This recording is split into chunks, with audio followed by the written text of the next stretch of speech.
Okay, welcome to our basic firearm threat defense program here.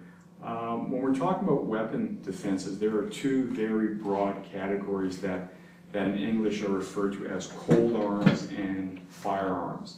And that term goes back a long, long time. Obviously, cold arms are things like knives and swords and clubs, and firearms are anything that contain black powder in the old days. So those are terms we're going to use today to talk about firearms. Now, we had a basic top 10 most common weapon attacks, which are usually improvised. What's interesting about that is you can improvise cold arms. It's difficult, if not impossible, to improvise a firearm to come across one randomly, unless a fight breaks out in a sporting goods store. Although in certain areas you have to be aware that if you're a peace officer, you can be disarmed, and then you have an assailant who wasn't initially armed, wasn't planning to be armed, but he's able to get a hold of your gun. So those are different considerations. But basically, to face a firearm threat is to face a premeditated kind of attack. The person needs to have a firearm, he needs to carry it, and then you end up in a situation. Firearms are not new, and defending against them is not new. They first appeared on the European battlefield in the 1300s. That's the Middle Ages. By the time of the 1500s, guns had gotten smaller and smaller to where they weren't big, huge cannon being used for siege warfare anymore. They could be carried by the individual soldier.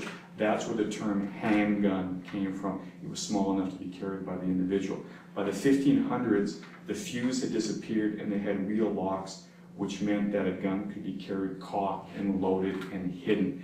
And the whole world of self-defense, of assassination, of robberies changed.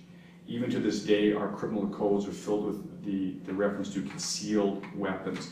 Well, where that idea came from was from the time when guns became small enough and efficient that people could carry them. That's what they were worried about, was the concealed weapon.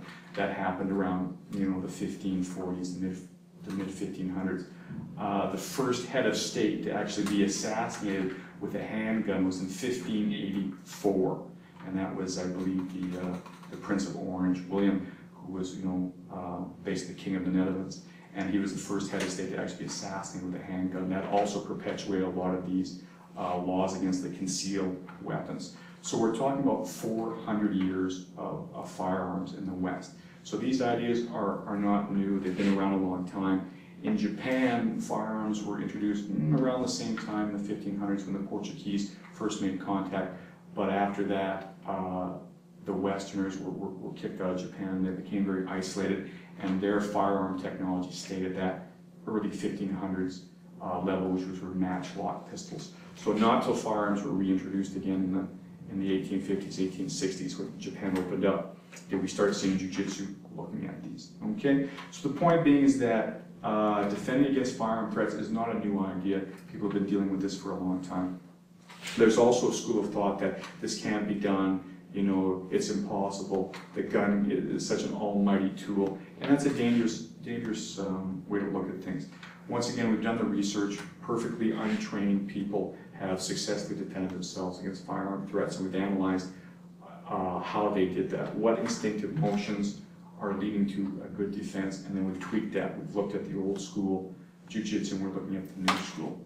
Okay, so we want to dispel some of the myths about firearms. Certainly they are dangerous, but they are not a magic death ray. Because some crackhead or scumbag has a firearm in his hand does not mean there's absolutely nothing you can do.